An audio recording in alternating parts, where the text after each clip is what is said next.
Assalamualaikum warahmatullahi wabarakatuh. Selamat pagi. Kali ini kita akan belajar tentang sistem muskuler. Sebelumnya, perkenalkan, nama saya Nur Azizah. Saya akan menyampaikan tentang sistem muskuler.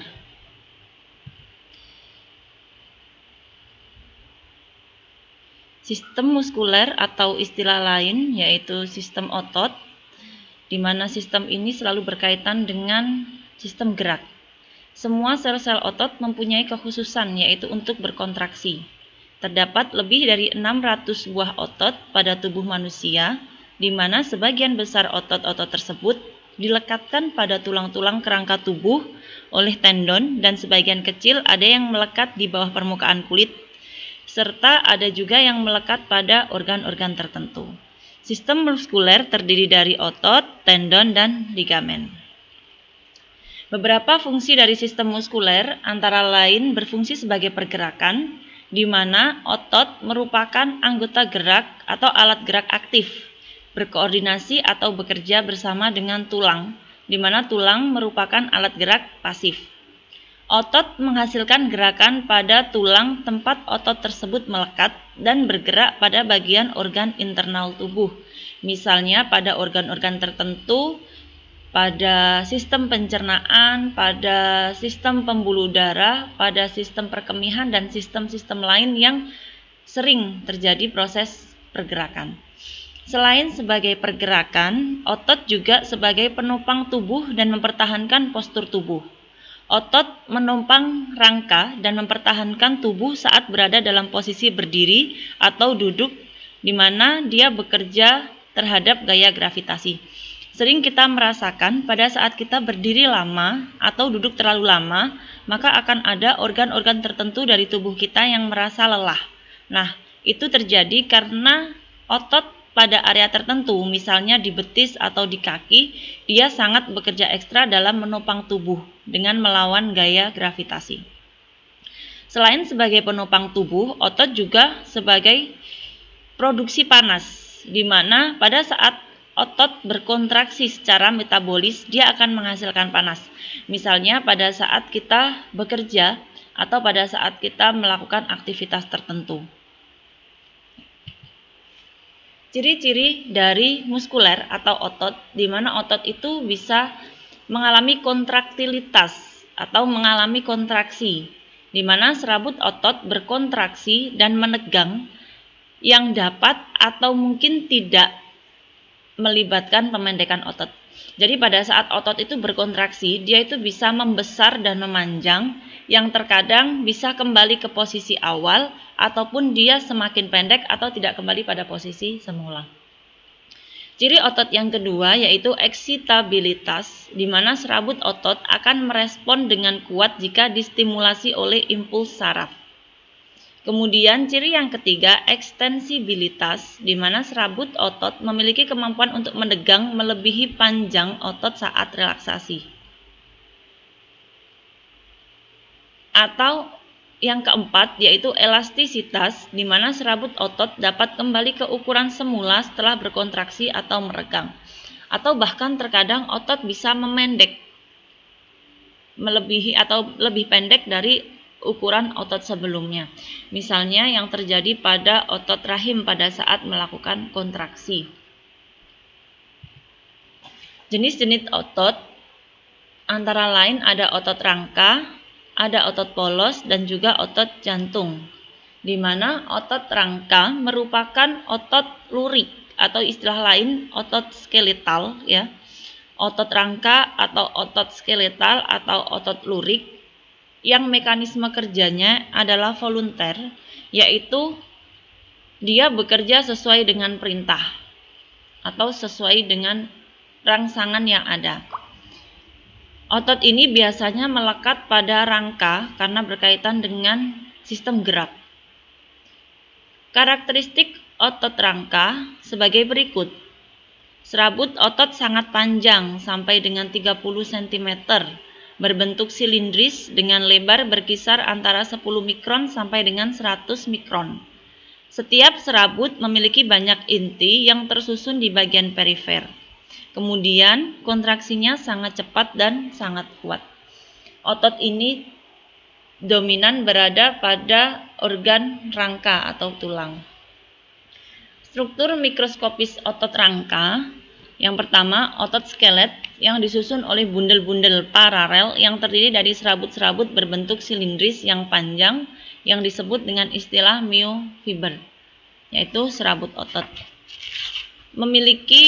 Setiap serabut otot sesungguhnya adalah sebuah sel yang memiliki banyak nukleus di tepinya. Kemudian pada sel tersebut, sel otot rangka, terdapat sitoplasma yang sering disebut sebagai sarkoplasma yang penuh dengan bermacam-macam organela.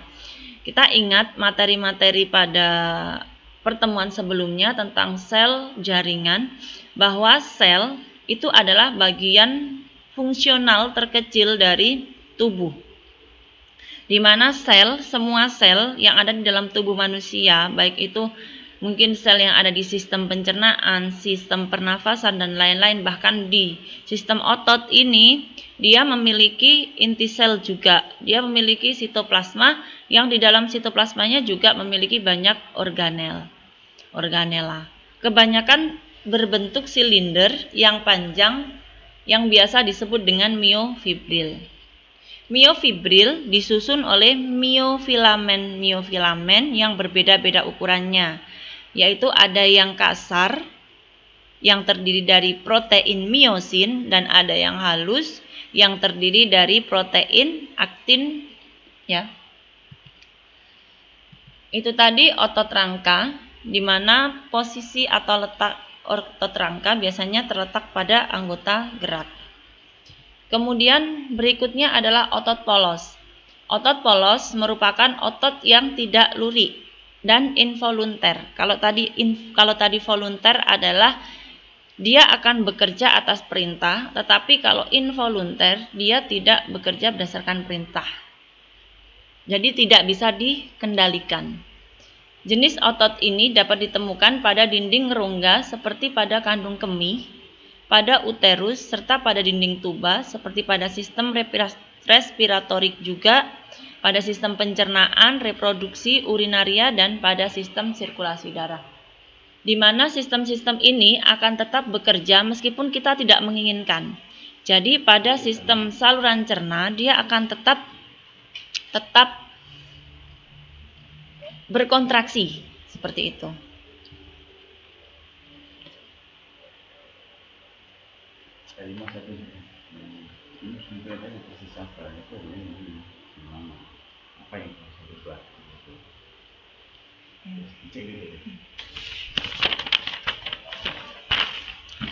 Kemudian ciri-ciri otot polos.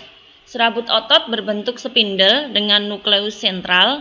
Kemudian serabut ini berukuran kecil berkisar antara 20 mikron pada otot polos yang melapisi pembuluh darah sampai dengan 0,5 mm pada uterus wanita hamil. Otot polos ini seperti yang saya sampaikan, dia tidak bekerja berdasarkan kehendak seseorang, tetapi dia adalah otot yang bekerja secara involunter.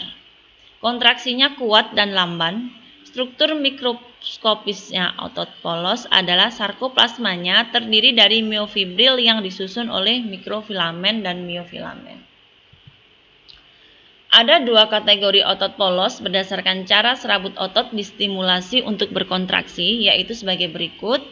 Yang pertama, otot polos unit ganda yang ditemukan pada dinding pembuluh darah besar, pada jalan udara besar, traktus respiratorik, pada otot mata yang memfokuskan lensa dan menyesuaikan ukuran pupil, dan pada otot erektor fili rambut.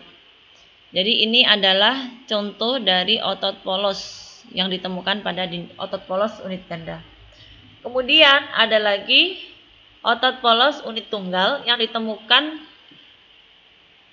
tersusun dalam lapisan dinding organ berongga atau viscera. Semua serabut dalam lapisan mampu berkontraksi sebagai satu unit tunggal. Otot ini dapat bereksitasi sendiri atau myogenik dan tidak memerlukan stimulasi saraf eksternal. Jadi tidak perlu distimulasi, dia sudah berkontraksi. Otot berikutnya yaitu otot jantung. Otot jantung merupakan otot lurik yang disebut juga otot serat lintang involunter.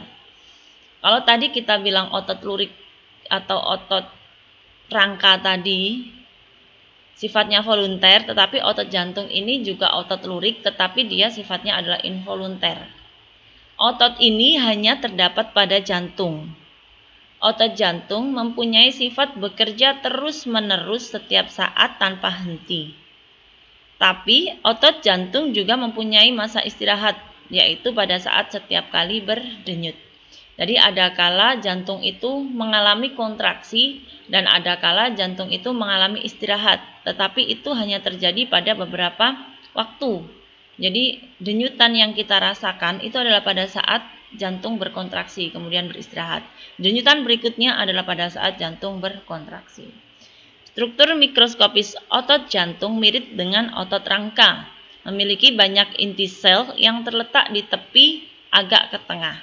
Panjangnya sel berkisar antara 85 sampai 100 mikron dan diameternya sekitar 15 mikron. Berdasarkan gerakannya, otot dibedakan menjadi otot antagonis dan otot sinergis. Otot antagonis yaitu hubungan antar otot yang cara kerjanya bertolak belakang atau tidak searah atau menimbulkan gerakan perlawanan, misalnya gerakan ekstensor dengan fleksor. Kalau ekstensor adalah gerakan otot untuk meluruskan organ tertentu, tetapi kalau fleksor yaitu gerakan membengkokkan, misalnya pada tulang bisep dan tulang trisep yang ada pada lengan. Pada saat kita menekuk siku, maka yang bekerja adalah fleksor. Tetapi pada saat kita meluruskan siku, maka yang bekerja adalah ekstensor. Ini mereka bekerja secara bertolak belakang. Kemudian ada yang bekerja secara depresor, yaitu gerakan ke bawah, dan elevator, yaitu gerakan ke atas. Untuk memudahkan kita memahami tentang anatomi tubuh manusia, kita harus tahu istilah-istilah atau penggunaan kata-kata bahasa medis yang biasanya dipakai pada beberapa mata kuliah ya. Misalnya ini, elevator gerakan ke atas atau gerakan menengadah, kalau depresor gerakan ke bawah atau gerakan menunduk. Ini juga merupakan gerakan otot yang merupakan otot antagonis. Kalau tadi otot antagonis, maka kita sudah mengenal juga otot sinergis, yaitu hubungan antar otot yang cara kerjanya saling mendukung atau bekerja sama dalam menimbulkan gerakan searah, misalnya pronator teres dan pronator quadrus. Ini mekanisme kerja otot. Fleksor maknanya yaitu membengkokkan, ekstentor meluruskan, supinasi menengadah, pronasi tertelungkup. Kemudian depresor menurunkan, elevator menaikkan. Sinergis searah, antagonis berlawanan arah. Dilatator otot-otot, misalnya ini di area pembuluh darah ya, dia mendilatasi atau melebarkan, atau konstriktor berlawanan dengan konstriktor yang berarti menyempitkan. Biasanya terjadi pada pembuluh darah. Aduktor mendekatkan dan abduktor yaitu menjauhkan. Alat gerak pada sistem muskuler selain otot juga terdapat tendon. Tendon adalah tali atau urat daging yang kuat yang bersifat fleksibel yang terbuat dari fibros protein atau kolagen. Tendon berfungsi melekatkan tulang dengan otot atau otot dengan otot. Meskipun tendon ini adalah bentuk yang kecil atau istilahnya tidak terlalu nampak, kalau kita sampaikan tadi alat gerak aktif adalah otot, alat gerak pasif adalah tulang, tetapi bila tendon mengalami permasalahan, maka pada sistem tubuh manusia, terutama anggota gerak, juga akan mengalami permasalahan. Berdasarkan cara melekatnya pada tulang, tendon dibedakan sebagai berikut, yaitu ada istilah origo yang merupakan tendon yang melekat pada tulang yang tidak berubah kedudukannya ketika otot berkontraksi. Sedangkan inersio merupakan tendon yang melekat pada tulang yang bergerak ketika ototnya berkontraksi. Ini ya. Jadi ini adalah gambar singkat tulang atau bone ya. Ada tulang, kemudian ada tendon di mana ini adalah jaringan atau serabut yang menghubungkan antara tulang dan otot atau otot dengan otot. Kemudian ada istilahnya bursa atau bantalan tulang, cartilago atau tulang rawan ini. Kemudian synovium ini adalah cairan pelumas di antara dua tulang sehingga memudahkan tulang untuk bisa bergerak, serta ligamen.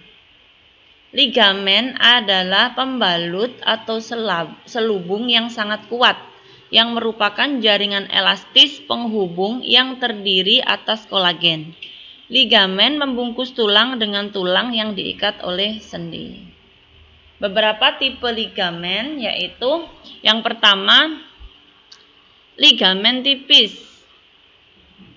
Ligamen pembungkus tulang dan kartilago merupakan ligamen kolateral yang ada di siku dan lutut. Ligamen ini memungkinkan terjadinya pergerakan. Berikutnya ligamen jaringan elastik yang merupakan ligamen yang dipererat oleh jaringan yang membungkus dan memperkuat sendi, seperti pada tulang bahu dan tulang lengan atas. Ini ya.